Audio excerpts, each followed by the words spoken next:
The knowledge house Kohat میں سالانہ result day کا انعقاد کیا گیا، جس میں مہمان خصوصی اسسٹنٹ کمشنر کوہاٹ جناب نثار احمد سمیت دیگر سماجی شخصیات نے شرکت کی۔ تقریب کا انعقاد تلاوت کلام پاک سے ہوا۔ اعوذ باللہ من الشیطان الرجیم، میں پناہ مانگتا ہوں اللہ کی شیطان مردود سے۔ بسم اللہ الرحمن الرحیم، شروع اللہ کے نام سے جو بڑا مہربان نہایت رحم کرنے والا ہے۔ الرحمن، وہ جو نہایت مہربان ہے۔ علم القرآن، تعلیم فرمائی اسی نے قرآن کی۔ طلباء و طالبات نے ملی نغموں کے ساتھ مختلف کرتب دکھائے۔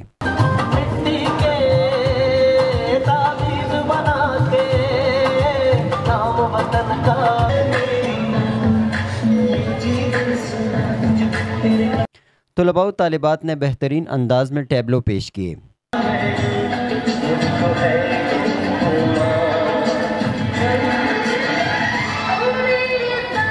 طلباء نے ملک سے محبت کی خاطر فوجی وردی پہن کر محب الوطنی کا ثبوت دیا۔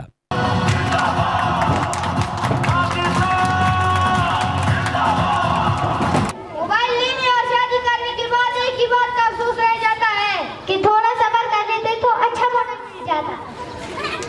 تم میسج کی بات کرتے ہو، ہم تو کتابیں ڈیٹ شیٹ سیلیبس سیل کر کے الگ پر ہی چھوڑ دیتے ہیں۔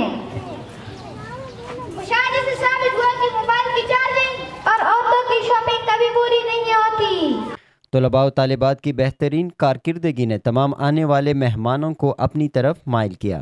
دی نالج ہاؤس کوہاٹ کے سالانہ نتائج ڈے کے موقع پر چیف گیسٹ نثار احمد نے دی نالج ہاؤس کی کوششوں کو سراہا اور اپنے خیالات کا اظہار کرتے ہوئے کہا، اور اس میں جو ہماری نیو جنریشن ہے ان کا ایک بہت بڑا رول ہے۔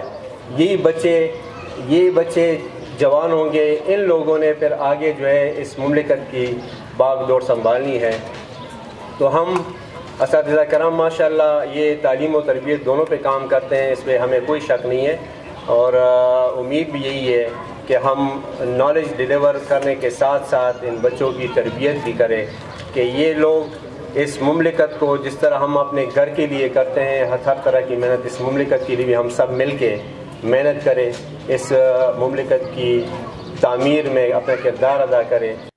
پروگرام کے آخر میں پوزیشن ہولڈر طلباء و طالبات میں انعامات تقسیم کیے گئے۔